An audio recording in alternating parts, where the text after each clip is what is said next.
হত্যার প্রতিশোধ কলঙ্কেশ্বর রাজা রাবণ।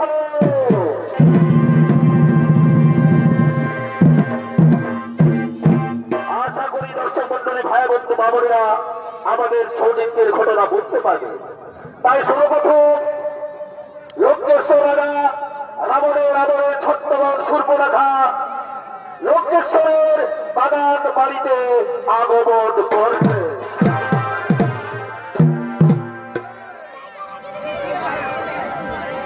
প্রেমেরও বাগানে ফুটিল ফুল রে বাবা রসিক আইল না। আচ্ছা আচ্ছা ফুলের মধু খাইল না। প্রেমেরও বাগানে ফুটিল ফুল রে রসিক ভ্রমর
সেই বাগান বাড়িতে বসে পড়লে এমন সময়ে সেই রাবণের এক বিশিষ্ট সৈনিক বিদ্যুৎজিভা এই বাগান বাড়িতে আগমন করতে চলেছে।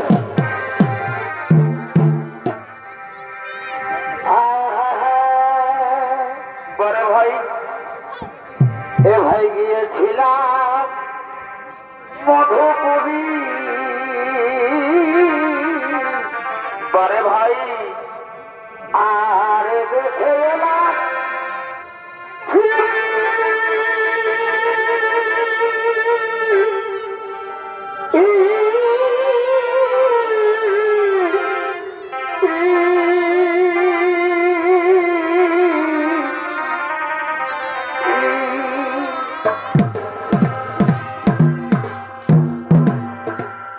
এ ভাই গিয়েছিলাম মধুপুরী। বড় ভাই আর দেখে এলাম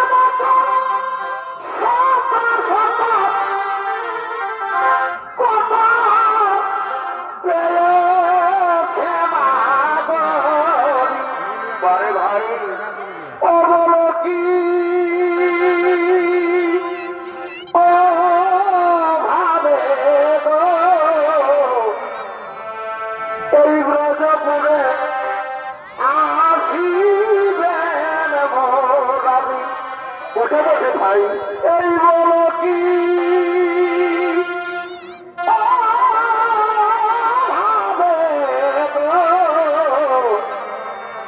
ব্রজপুরে আসিবেন মোরা।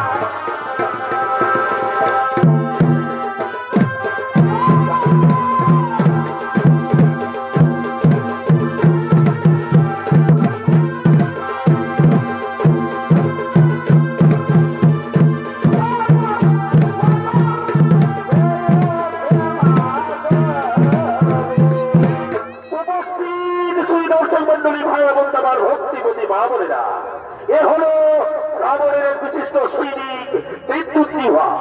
এই বিদ্যুৎ জিহ্বার অভিনয়ে ছড়িত অভিনয় করে দেখাবেন ছড়িত শিল্পী সত্যবান কুমার।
তোমার প্রতি আকৃষ্ট হয়ে বলছেন, বিদ্যুৎ আজকে তুমি খুব আনন্দ করে এই বাগান বাড়িতে বুঝি করেছ আগমন। হ্যাঁ হ্যাঁ রাজকন্যা, আজ খুব আনন্দ করে আমি এই বাগান বাড়িতে করেছি আগমন। দাদা বিদ্যুৎ, তুমি আজ থেকে আমাকে রাজকন্যা বলে ডাকবে না বিদ্যুৎ, আজ থেকে তুমি আমাকে সূর্পরেখা করে ডাকবে। কারণ আমি তোমাকে পরে প্রাণের স্বামী রূপে পেতে চাই বন্ধু, স্বামী রূপে পেতে চাই, স্বামী রূপে। রাজকন্যা, তুমি লঙ্কেশ্বর রাজা রাবণের প্রিয়মত আদরের বোন, এই যে আকাশ পাতালের পার্থক্য সূর্পরেখা, এই আশা কোনদিন পূর্ণ হবে না সূর্পরেখা, এই আশা কোনদিন পূর্ণ হবে না। তাছাড়া মহারাজ আমার এই কথা শুনলে সত্যি সত্যি আমার বস্তক করবে ছেদর সূর্পরেখা, সত্যি সত্যি আমার বস্তক করবে ছেদর। তা প্রিয়তম এ কথা বলো না প্রিয়তম তুমি, এ আমাদের প্রেম ভালোবাসা আমার দাদা লঙ্কেশ্বর মহারাজের অনুমতি দিয়ে তোমাকে চিরদিনের মতো আমি যে ভালোবেসে স্বামী রূপে পেতে চাই বন্ধু, স্বামী রূপে পেতে চাই। এসো প্রিয়তম, এসো কাছে মোর, ধরা দাও প্রেমালিঙ্গনে আমার। অপিতলের কলসিরে বারে ভাই আমার, আমি তোরে লইয়া যাব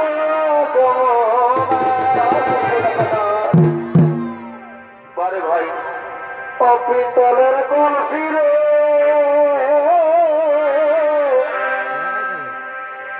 আমি তোরে লইয়া যাব আমার অজর কালো যমুনা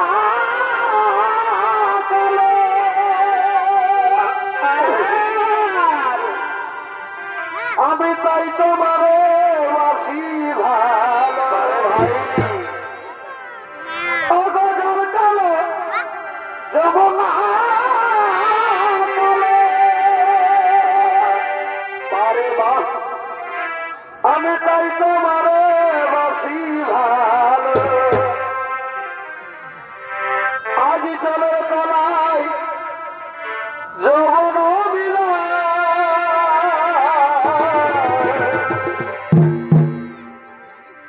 দলের কলসিরে আমি তোর লয়া যাব যাব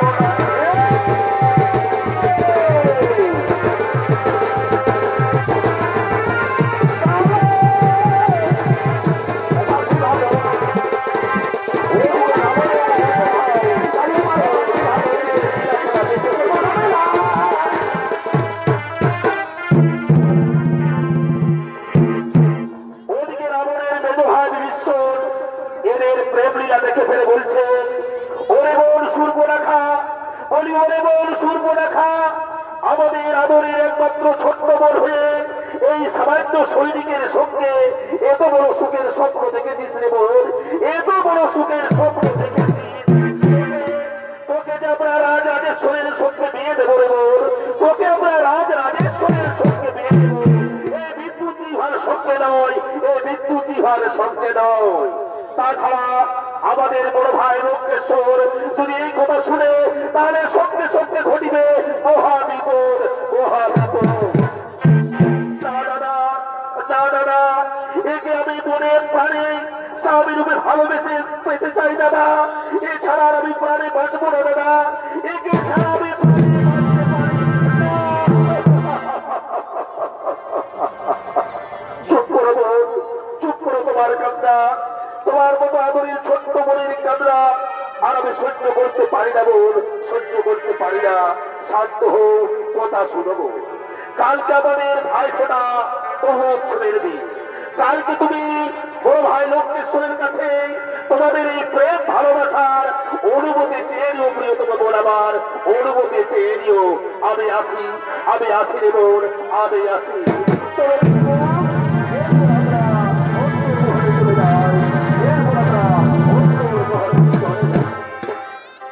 এদিকে শ্রীলঙ্কায় ভাই ফোটা মহোৎসবের দিনে লঙ্কেশ্বরের রাবণ মন্ত্রী সেনাপতি পাত্রমিত্র সকল রাজসভায় আগমন করছে।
মহারাজ রাবণ এবং মন্ত্রী সেনাপতি সকলে নিজ নিজ আসন গ্রহণ করলে।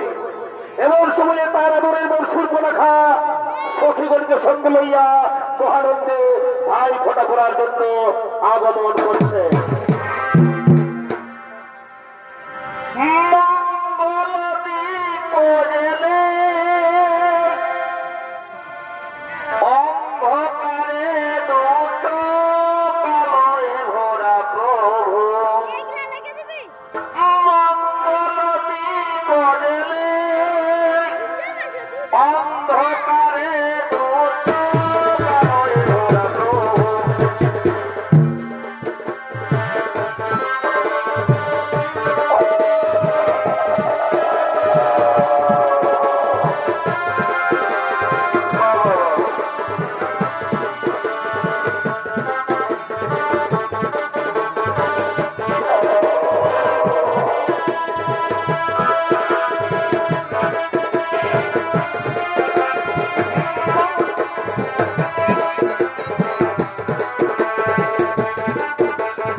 আমাদেরকে ভাই ফোঁটা দিয়ে ধন্য করো আমাদের ভাই বোনের চির ভালোবাসা, ধন্য করো এই ভাই বোনের চির ভালোবাসা, চির ভালোবাসা।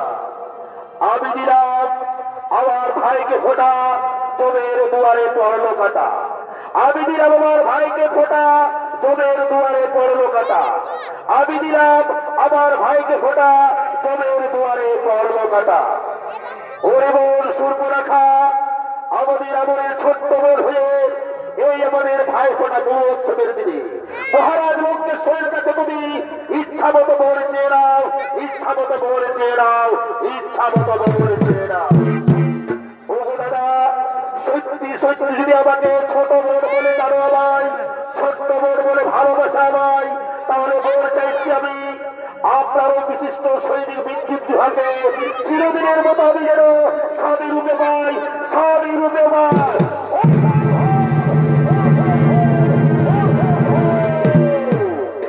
এই ত্রিলোক বিজেতা লঙ্কেশ্বর রাবণের আদরের বোন তুমি, তোমার তো রাজরানী অধিকার আছে বোন, তোমার রাজরানীর অধিকার আছে এই বিদ্যুৎ বিভাগ, এই বিদ্যুৎ বিভাগ। ওকে আমি স্বামী রূপে ভালোবেসেছি দাদা, ওকে আমার অন্য বলে নাহি প্রয়োজন, ওই বলে আমাকে যদি দিবেন তোদের দাদা, তোমার অন্য বলে বলে নাহি প্রয়োজন। কি বললেন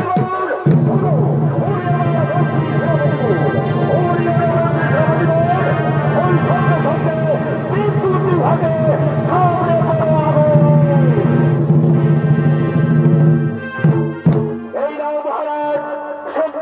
বিদ্যুৎ ভাগে আমি এখানে করলাম আরো, আমরা এখানে করলাম আরো। সৈনিক আমার কর্মচারী হয়ে এই আমার ভগ্নিপতির হয়ে স্বপ্ন দেখেছিস তুই, ওই ভবিষ্য তুই জানিস না এইরকম কর্ম করার কত যারা কত ভয়ঙ্কর। এই তো আমি দিয়ে এখন তোকে আমি বলি সাবধান, সাবধান। ওই বিদ্যুৎ বিভাগে হত্যা করার আগে আপনার ছোট্ট বোন সূর্পনখার এই তরবারি দিয়ে কেবল নিজে আত্মহত্যা করো, দেখে যাও নিজের চোখে, দেখে যাও।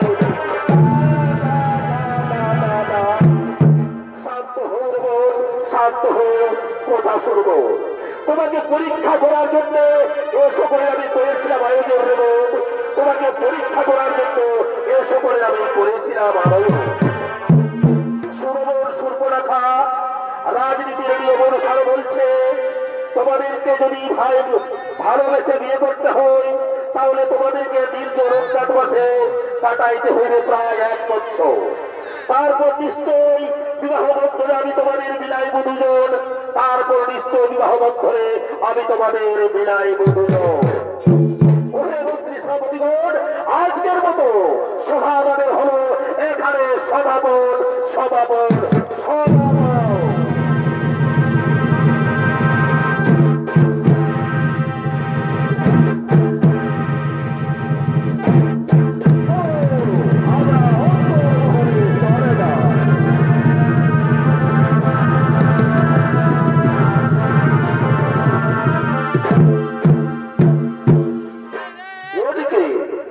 রাজা লঙ্কেশ্বরের কথা মতো বিদ্যুৎ জিহ্বা এবং সুর্পনাখা আশ্রয় নিয়ে বসবাস করে বনের নির্জন এক কর্মকুটিরে।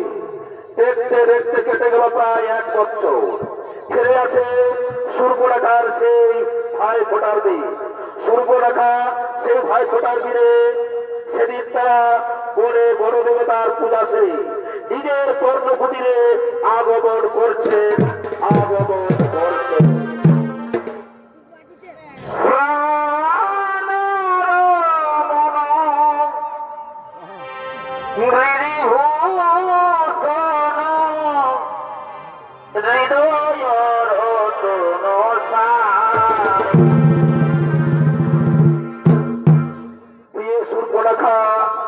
দেখো ভাগ্যের পরিহার, তুমি রাজপ্রাসাদের রাজসুখ ছেড়ে দিয়ে সামান্য সৈনিকের সঙ্গে বসবাস করছো এই বনের পর্ণকুটিরে।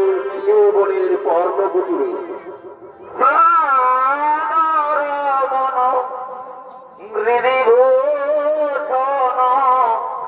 হৃদয় রতন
বনের পর্ণকুটিরে ঘুমিয়ে পড়েছে।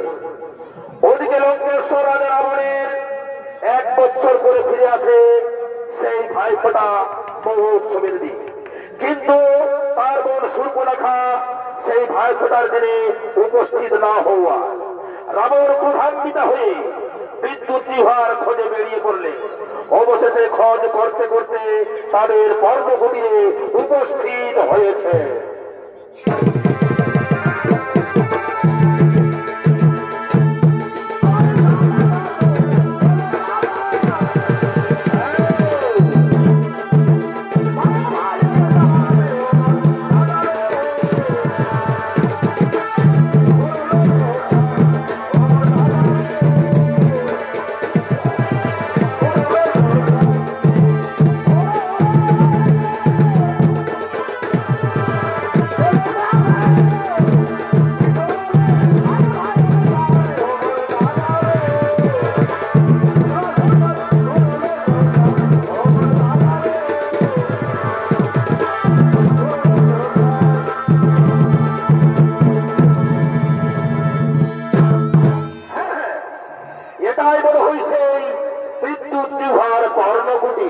হ্যাঁ বলি হে ভবিষ্য বিদ্যুৎ জিহ্বা, কোথায় তুমি বিদ্যুৎ জিহ্বা?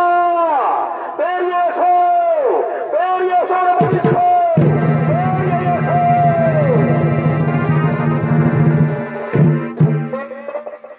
কে বিদ্যুৎ জিহ্বা বলে ডাকে আমায়? কে কে? ও বড় ভাই লক্ষ্যেশ্বর, আসো, আসর গ্রহণ করুন, আসর গ্রহণ করুন। ওরে বরিষ্ঠ বিদ্যুৎ জিহ্বা, এখানে আমি আসর গ্রহণ করতে আসিনি, এখানে আমি আসর গ্রহণ করতে আসিনি। বড় কালকে আমাদের ভাই ফোটার দিনে তুই আমার বড় সুরপোটাখাকে কেন যাবে দাউনি লঙ্কায়, কেন যাবে দাউনি লঙ্কায়? না বড় ভাই না, আমি সুরপোটাখাকে কোনোদিন বাধা করিনি সেখানে যেতে, কোনোদিন বাধা করিনি, বাধা করিনি। কি বললে অবিষ্ট? বাধা করিনি, সেই অপরাধে তোমাকে আমি এখন নির্দরে কুড়ি বলি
স্বামীকে হত্যা করে তুই ভাষায় আমাকে সেই দানবী রাখো প্রতিশোধ নয়, প্রতিশোধ স্বামী হত্যার প্রতিশোধ।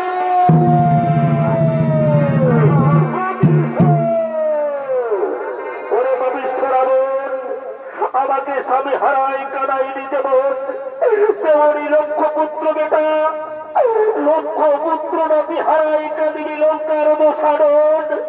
আমি ছলে বলে কৌশলে আমি তোমার নিধন চাই, আমি তোমার নিধন তোমার ধীরে ধীরে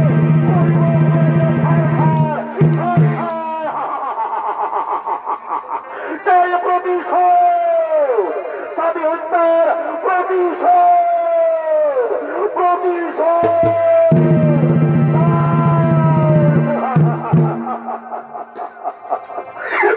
স্বামী এরপর তোমাকে আমি নিজের হাতে সব কাজ করে আমি চলে বলে কৌশলী লঙ্কার প্রতিশোধ দেব। চলে বলে কৌশলী লঙ্কার প্রতিশোধ দেব।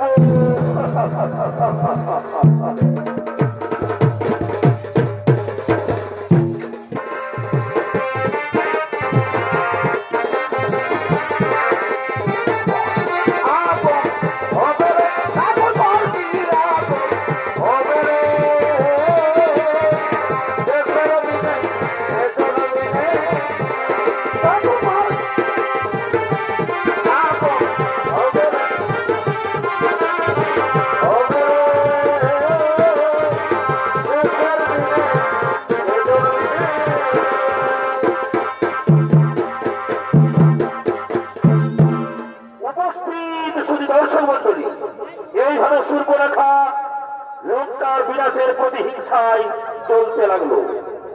ওদিকে অযোধ্যার রাজা রামচন্দ্র পিতৃসত্য পালনের জন্য বনবাসী হয়েছিলেন। বনে ঘুরতে ঘুরতে রাম লক্ষ্মণ সীতা পঞ্চবটি বনে আগমন করছে।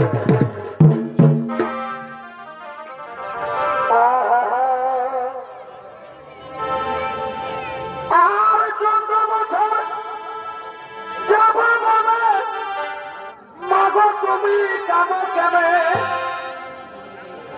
আর নিশ্চয় বিধি করিবে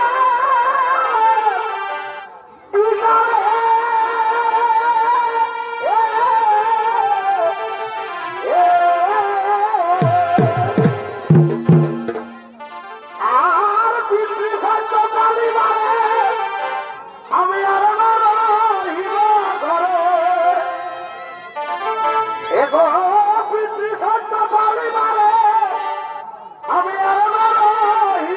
ঘরে। আচ্ছা ভাই আমি স্বাধীন ওই আমি স্বাধীন আমার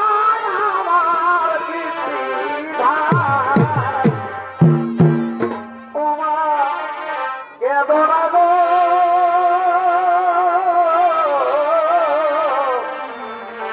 আমি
রাম লক্ষ্মণ সীতা পঞ্চবটি বনে উপস্থিত রয়েছে।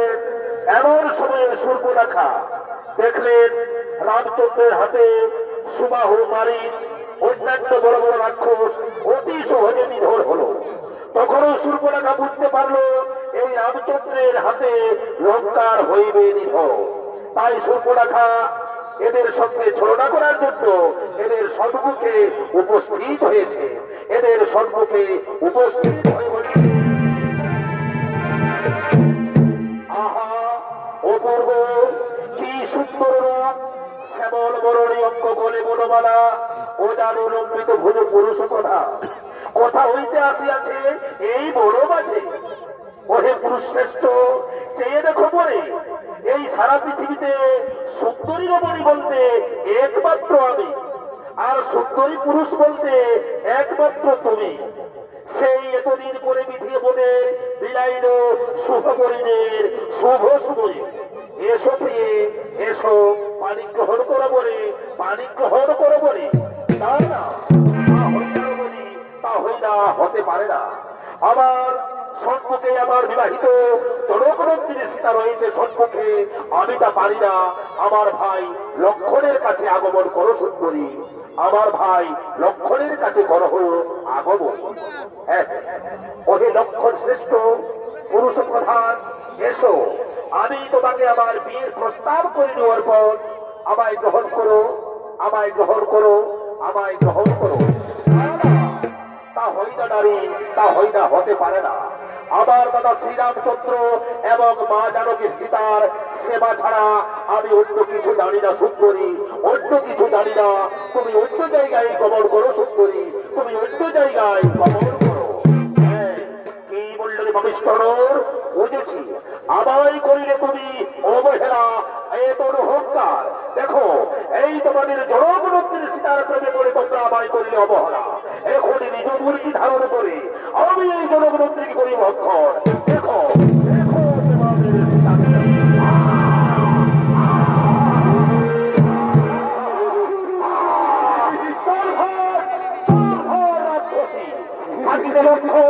তুই মা জনগণ করি ভক্ষণ।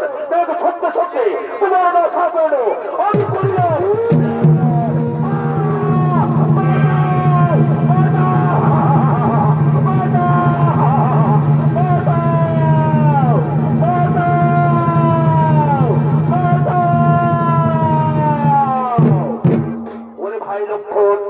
দেখতে দেখতে কি হয়ে গেল, চলো এরপর আমরা নিজের কর্ণপতি আগমন করি। ভাই এখানে থাকা ভালো হবে না, আমরা নিজের কর্ণপতিতে আগমন।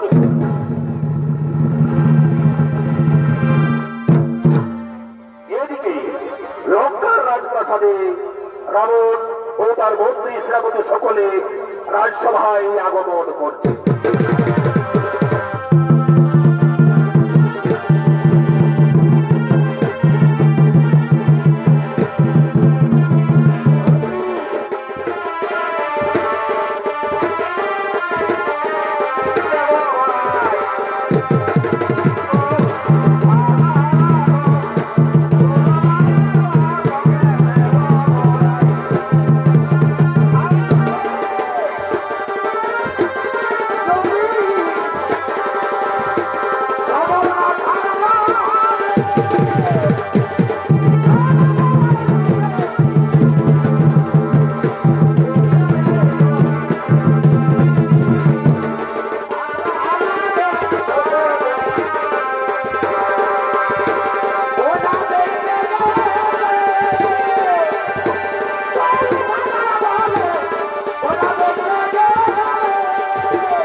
ওরে ভাই মন্ত্রী সেনাপতিগণ, কথা শুনব, কথা শুনব।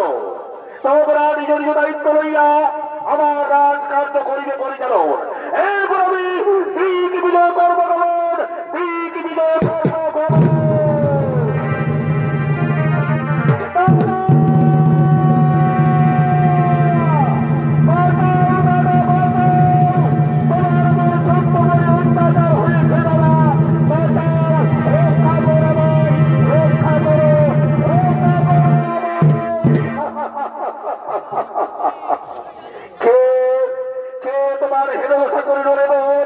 আমার কাছে খুলে বল, আমার কাছে খুলে বল, কে তোমার হেনদশা করিল? কি আর বলবো দাদা, আমি ভ্রমণ করতে করতে গিয়েছিল সেই পঞ্চবটি বন। সেখানে দেখলাম দুই যুবকের সাথে আছে তোমার সুন্দরী।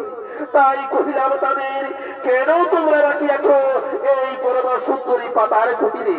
দিয়ে দাও বলে লয়ে যাই আমি আমার দাদা লঙ্কেশ্বরের সিংহাসনের বামে বসাই বাড়ি। এই কথা শুনিয়া ওই পাপিষ্ঠ দুই নর আমার নেশা করল।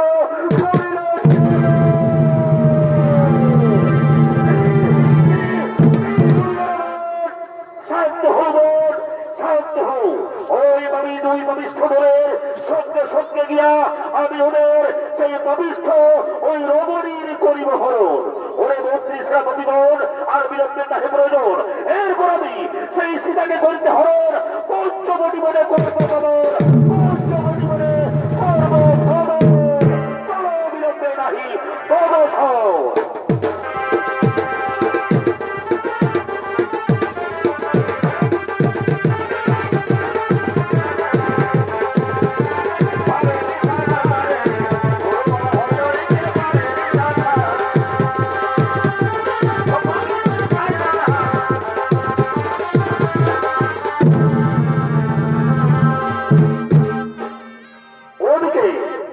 লঙ্কেশ্বর রাজা রাবণ ছদ্মবেশ ধারণ করিয়া সীতার করিল হরণ। রামচন্দ্র অবশেষে জানিয়া বৃত্তান্ত সীতা উদ্ধার করেন সাগর বন্ধন। ফলে রাম রাবণের হইল মহারণ। একে একে লঙ্কার সমস্ত বীর যোদ্ধা করে হইল নিধন। অবশেষে রাবণ অনুমান হইয়া যুদ্ধক্ষেত্রে আগমন করছে রাম লক্ষ্মণের সঙ্গে।